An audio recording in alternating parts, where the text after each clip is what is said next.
पत्रकारों पर भी हमले हो रहे हैं। दीपावली क्या बीती, दीपावली से पहले भी एएनआई का पत्रकार, अभी देखे कानपुर के आसपास क्षेत्रों में पत्रकार, ब्राह्मणों पत्रकारों पर भी ज़्यादा हमले हो रहे हैं। तानाशाही के माध्यम से भाजपा की सरकार जनता की आवाज़ दबाने के लिए, सच को छुपाने के लिए पत्रकारों का उत्पीड़न करने का काम कर रही है। भारतीय जनता पार्टी चाहे कितना प्रयास कर ले, न कोई बटेगा और न कोई कटेगा। समाजवादी पार्टी लोगों को जोड़ेगी, इसलिए हम नारा दिया है, जुड़ेंगे तो जीतेंगे। भारतीय जनता पार्टी नफरत फैलाएगी, हम लोग मोहब्बत और प्यार फैलाएंगे, वो बांटेगी, हम लोगों को जोड़ेंगे। जब लोग जुड़ेंगे तभी इन जालिम सरकार का अंत होगा। ये भारतीय जनता पार्टी जो है, ये भगवान श्री राम जी के नाम को बेच करके वोट देने का काम करती है। जनता में बहुत आक्रोश व्याप्त है। जनता महंगाई से, बेरोजगारी से, भ्रष्टाचार से, बढ़ते हुए अपराध से परेशान है। इसलिए जनता परिवर्तन करना चाहती है। भारतीय जनता पार्टी को हराना है, महाराष्ट्र में इंडिया गठबंधन की सरकार बनाना है। 4 PM न्यूज़ नेटवर्क में आप सभी का स्वागत है। मैं हूं क्षितिज कांत। उत्तर प्रदेश में उपचुनाव का बिगुल बजा, उसके बाद आप देख रहे हैं लगातार, चाहे विपक्ष हो चाहे सत्ता पक्ष हो, लगातार तैयारी कर रहा ग्राउंड स्तर पे। लेकिन दीपावली के त्यौहार पे तमाम सारी ऐसी भी गतिविधियां हुई जिस पर पूरे प्रदेश भर की नज़र थी। हमारे साथ बात करने के लिए रविदास मल्होत्रा जी हैं, लखनऊ मध्य विधानसभा से विधायक। नेताजी, पहले तो दीपावली कैसी बीती, पहले इस पर चर्चा कर लेते। दीपावली कैसी बीती आपकी? दिवाली में हमने भगवान श्री राम जी की पूजा करी, गणेश जी और लक्ष्मी जी की पूजा करी, और दिया जला करके जो अंधेरा है उसको मिटाने का प्रभु श्री राम जी से जो है वो प्रार्थना करी। दूसरी तरफ चल रहा है बटेंगे तो कटेंगे, उस पर आप लोगों ने लगा दिया जुड़ेंगे तो जीतेंगे। तो जुड़ता हुआ कैसे दिखाई दे रहा आपका पीडीओ, पूरा विपक्ष? भारतीय जनता पार्टी चाहे कितना प्रयास कर ले, न कोई बटेगा और न कोई कटेगा। समाजवादी पार्टी लोगों को जोड़ेगी, इसलिए हम नारा दिया है, जुड़ेंगे तो जीतेंगे। और आज राष्ट्रीय अध्यक्ष माननीय अखिलेश ने लोगों से कहा है कि सब समाज को जोड़ने का काम करें। जब सब समाज को हम लोग जोड़ लेंगे तभी हम जीतेंगे। भारतीय जनता पार्टी नफरत फैलाएगी, हम लोग मोहब्बत और प्यार फैलाएंगे, वो बांटेगी, हम लोगों को जोड़ेंगे। और जब लोग जुड़ेंगे तभी इन जालिम सरकार का अंत होगा और प्रदेश में सापाक की सरकार बनेगी। नेताजी, जुड़ने की बात कर रहे हैं, क्या राहुल गांधी मंच पे दिखाई देंगे? क्योंकि सीट तो एको दी नहीं कांग्रेस को, समाजवादी पार्टी ने।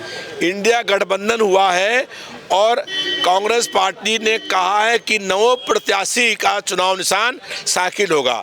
तो हमारा सिंबल 9 का साइकिल है और इंडिया गठबंधन के प्रत्याशी हैं। किसी न किसी मीटिंग में राहुल गांधी जरूर आएंगे। नेताजी, एक बात और है, अभी अयोध्या में दीपोत्सव हुआ लेकिन अवधेश प्रसाद को न्योता नहीं पहुंचाया गया, नाराजगी है? निश्चित रूप से भारतीय जनता पार्टी ने सरकारी पैसे से, कोई भाजपा का पैसा नहीं था, कोई मुख्यमंत्री का पैसा नहीं था, कोई गोरखधाम पैसा नहीं था, ये जनता का पैसा था, उससे दीप जलाए गए। हम लोगों ने स्वागत किया, लेकिन वहाँ अवधेश प्रसाद जो सांसद हैं उन तक को नहीं बुलाया गया। ये भारतीय जनता पार्टी जो है, ये भगवान श्री राम जी के नाम को बेच करके वोट देने का काम करती है। हम लोग पूजा करते हैं, हमारे आस्था है, और भगवान श्री राम आज से नहीं है, हजारों सालों से, युगों युगों से हमारे हैं। वो कहते हैं कि 500 साल बाद आए, 500 साल से भगवान श्री राम हम लोगों के दिलों में हैं, हृदय में हैं, और लोग उनकी पूजा करते हैं। सब लोग मिल करके, चाहे हिंदू हो मुसलमान हो, सब अवतारों की जो नबी पैगंबर रसूल हैं सबकी पूजा करते हैं। लेकिन भारतीय जनता पार्टी लोगों को बांटना चाहती है। हम लोगों को बांटने नहीं देंगे, हम लोगों को जोड़ने का काम करेंगे। और जब जुड़ेंगे तभी ये जालिम सरकार हटेगी। ये जो शुम्भ और निशुम्भ दो सरकारें हैं दिल्ली और प्रदेश में, डबल इंजन सरकार है। एक सरकार शुंभ के हाथ में है, एक निशुंभ के हाथ में है। ये दोनों उसी के अवतार हैं जो लोगों को बांटने का काम करते हैं। नेताजी एक बात और, एक तस्वीर काफ़ी वायरल हुई पिछले साल जब दीपोत्सव हुआ तो जो गरीब बच्चे थे या महिलाएं थी वो दीप का जो बचा हुआ जो तेल था उसको इकट्ठा कर लेते थे, लेकिन इस बार सब साफ कर दिया गया। क्या गरीबों से डरती है सरकार? देखिए, जो गरीब लोग थे, जब दिया जलते थे बुझ गया तो जो तेल बचता था उसको इकट्ठा करके उस बचे हुए तेल को बेच करके अपने बच्चों का खाने का इंतजाम करती थी। इस सरकार ने उस बचे हुए तेल को भी बेचने का काम कर दिया। जो वहाँ ठेकेदार लगे हुए थे वो बचा हुआ तेल निकाल कर ले गए। वो गरीब औरतें, जो मासूम बच्चे थे, वो भूखे रह गए। उनके खाने का इंतजाम कुछ नहीं किया गया। थोड़ा तेल उनको मिल जाता तो उसी तेल, बचे हुए तेल को बेच करके वो अपने बच्चों का पालन कर लेती। नेताजी आप करीबी हैं काफ़ी अखिलेश यादव के, अभी मुलाकात हुई है, चुनाव को लेकर काफ़ी बातें हुई होंगी, क्या दिशा निर्देश और क्या तैयारियां कर रहे हैं अब? तैयारी ये हो रही है कि 9 सीटों पर भारतीय जनता पार्टी को हराना है। अखिलेश यादव ने कहा है कि भारतीय जनता पार्टी बहुत बेईमानी करेगी, धांधली करेगी और 25-30 हज़ार वोटों का हर विधानसभा के अंदर बेईमानी करने का काम करेगी। हम लोगों को इससे अधिक बढ़त से कि 50,000 वोट से जब जनता हराएगी भाजपा के लोगों को, तब वो चुनाव ये लोग हारेंगे। ये 27 से पहले का सेमीफाइनल है और 9 सीटों पर भाजपा को हम लोग हराने का काम करेंगे। जनता में बहुत आक्रोश व्याप्त है। जनता महंगाई से, बेरोजगारी से, भ्रष्टाचार से, बढ़ते हुए अपराध से परेशान है। इसलिए जनता परिवर्तन करना चाहती है। हालांकि इन 10 सीटों के चुनाव में जीतने हारने से कोई सरकार न बनेगी न हटेगी, लेकिन भाजपा की जालिम सरकार पर अंकुश लग जाएगा। और उनका जो ये नारा है कि कटेंगे तो बटेंगे, ये फिर हो जाएगा। और सपा का नारा जुड़ेंगे तो जीतेंगे, अगर ये हो गया तो पूरे प्रदेश में आपसी एकता, भाईचारा और मोहब्बत बढ़ जाएगी। जो नफरत फैलने वाले हैं वो हट जाएंगे। महाराष्ट्र के लिए क्या प्लानिंग हुई? महाराष्ट्र में इंडिया गठबंधन मिलकर चुनाव लड़ेगा। समाजवादी पार्टी भी इंडिया गठबंधन में शामिल है और समाजवादी पार्टी चुनाव लड़ रही है। सीटों का कितनी सीटें मिली ये मुख्य उद्देश्य नहीं है।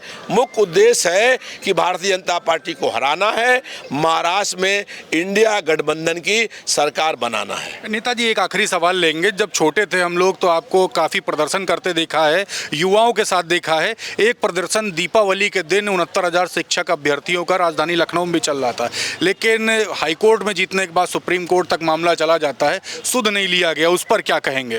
देखिए, हाई कोर्ट के फैसले के बाद मैंने विधानसभा में इसको उठाया और 69,000 शिक्षक जो हैं उनको आरक्षण कोटे के आधार पर नौकरियां मिलनी चाहिए। वो लोग बहुत लंबे समय से 2 साल से आंदोलन कर रहे हैं। हम लोग उनके कई बार आंदोलन में गए और त्यौहार के दिन बताइए, नौजवान बेटे और बेटियां जो है आंदोलन कर रही हैं। ये प्रदेश सरकार के मुख्यमंत्री के लिए कितनी शर्म की बात है। और पूरा देश जानता है कि जब रावण ने सीता माता का हरण किया था तो वही वस्त्र पहन रखे थे जो योगी जी पहनते हैं। नेताजी एक बात और, बड़ा गजब टारगेट कर लिए आप। दूसरी तरफ पत्रकारों पर भी हमले हो रहे हैं। दीपावली क्या बीती, दीपावली से पहले भी ANI का पत्रकार, अभी देखे कानपुर के आसपास क्षेत्रों में पत्रकार, ब्राह्मणों पत्रकारों पर भी ज़्यादा हमले हो रहे हैं। और सरकार बात करती ग्राउंड स्तर पर कि काफ़ी वर्क किए हैं ब्राह्मणों और ठाकुरों की सरकार, इस तरीके की बातें होती हैं।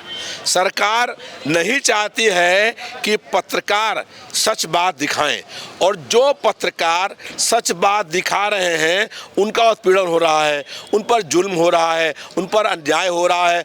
और तानाशाही के माध्यम से भाजपा की सरकार जनता की आवाज़ दबाने के लिए, सच को छिपाने के लिए पत्रकारों का उत्पीड़न करने का काम कर रही है। लेकिन हम लोग, समाजवादी लोग, हर तरीके से पत्रकारों के साथ हैं। अगर पत्रकारों पर कहीं भी जुल्म, अत्याचार और अन्याय हुआ है, हम लोगों ने संघर्ष किया है और विधानसभा के अंदर भी इस बार भी पत्रकारों पर हो रहे हमले के खिलाफ हम लोग विधानसभा के अंदर लड़ने का काम करेंगे। बहुत बहुत धन्यवाद। तो हमारे साथ रविदास मल्होत्रा जी थे।